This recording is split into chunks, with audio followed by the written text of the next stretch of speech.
మీ business ఏదైనా మీ ఊర్లో promotion చేయాలంటే అది సుమన్ టీవీతోనే సాధ్యం. ఇప్పుడే సంప్రదించండి. నమస్తే, వెల్కమ్ టు సుమన్ టీవీ. 2026లో 12 రాసుల వారికి ఎటువంటి ఫలితాలు ఉండబోతున్నాయి, ఏ ఏ పరిహారాలు చెల్లించుకోవాలి, ఇవన్నీ కూడా ఈరోజు మనం తెలుసుకుందాం. మనతో పాటు హిందూ ధార్మిక పీఠం వ్యవస్థాపకులు విజయ్ కుమార్ శర్మ గారు ఉన్నారు. గురుగారు నమస్తే అండి. గురుగారు, కుంభరాశికి 2026లో ఏ విధంగా ఉండబోతుంది, ఎటువంటి పరిహారాలు చేసుకుంటే మంచిదంటారు? తదుపరి కుంభరాశి 2026 సంవత్సరం కుంభరాశి వారికి ఇప్పటి నుంచి చాలా విశేషమైనటువంటి కాలంగా చెప్పచ్చు. ఏలినాడి శని యొక్క ప్రభావం ఉన్నా కూడా 5.5 సంవత్సరాలు ఏలినాడి శని యొక్క ప్రభావం వెళ్ళిపోయి చివరి 2 సంవత్సరాలు మాత్రమే మీరు ఏలినాడి శని యొక్క ప్రభావంలో ఉన్నారు. ఇప్పటి వరకు పెట్టినటువంటి ఇబ్బంది అంతా కూడా తొలగిపోతుంది. నెమ్మదిగా మీరు విజయాలు సాధించేటటువంటి అవకాశం ఉంది. మీ కష్టానికి తగ్గ ఫలితం మీకు భగవంతుడు ఇస్తాడు. దంపతుల మధ్య అన్యోన్యత విషయంలో జాగ్రత్త వహించండి. ఆరోగ్యం పట్ల కూడా జాగ్రత్త వహించండి. విద్యార్థుల చదువు పట్ల కూడా చాలా జాగ్రత్త వహించాలి. విద్యార్థులు చదువు విషయంలో బద్ధకస్తులుగా ఉంటారు. బద్ధకాన్ని తీసేసి పక్కన పెట్టండి. మీ తల్లిదండ్రుల యొక్క ఆశలు నెరవేర్చేలాగా మీ మనసులో ఆలోచన తెచ్చుకుని కష్టపడాలనే తత్వాన్ని మీరు అలవర్చుకోండి.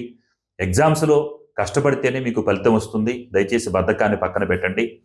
వ్యాపారస్తులు కూడా మీరు ఇప్పటివరకు ఏదైనా ఇన్వెస్ట్మెంట్ ఎందులోనైనా చేసుండి అవి లాక్ అయిపోయి ఉండుంటే అవి నెమ్మదిగా ఓపెన్ అవుతుంది. ఖచ్చితంగా మీకు భగవంతుడి యొక్క అనుగ్రహం ఉంది. కుంభరాశి వారికి శని యొక్క అనుగ్రహం విశేషంగా ఉంది. ఎంతైతే కష్టాలు పెట్టారో అంతకంత ఫలితాన్నిస్తారు.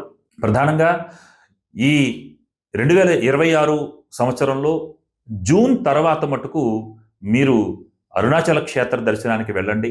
అరుణాచలేశ్వర స్వామి వారి యొక్క అనుగ్రహం చేతన మీరు ఏదైతే ఇబ్బందులు ఎన్నాళ్ళు పడ్డారో, ఏదైతే దారి దొరుకుతుందని చెప్పి మనం అనుకుంటున్నామో అది సత్వరంగా మీకు వచ్చి మీ ఫలితాలు మీ ముంగిటికే వచ్చి వాలి.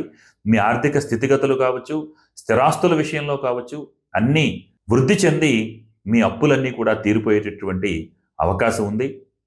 అందుచేతన తప్పనిసరిగా జూన్ 1 తరువాత అరుణాచలేశ్వర స్వామి వారి యొక్క దర్శనానికి వెళ్ళండి.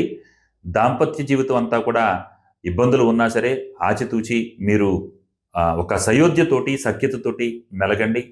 బయట వ్యక్తుల యొక్క మాటలు నమ్మి మీ ఇద్దరి మధ్య పొరపచ్చాలు తెచ్చుకోకండి.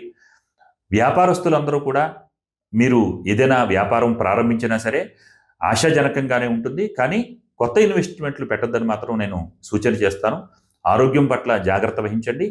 అరుణాచలేశ్వర స్వామి వారి యొక్క దర్శనం తప్పనిసరిగా చేసుకోండి. కుంభరాశి వారికి అంతా శుభప్రదముగా ఉంటుంది.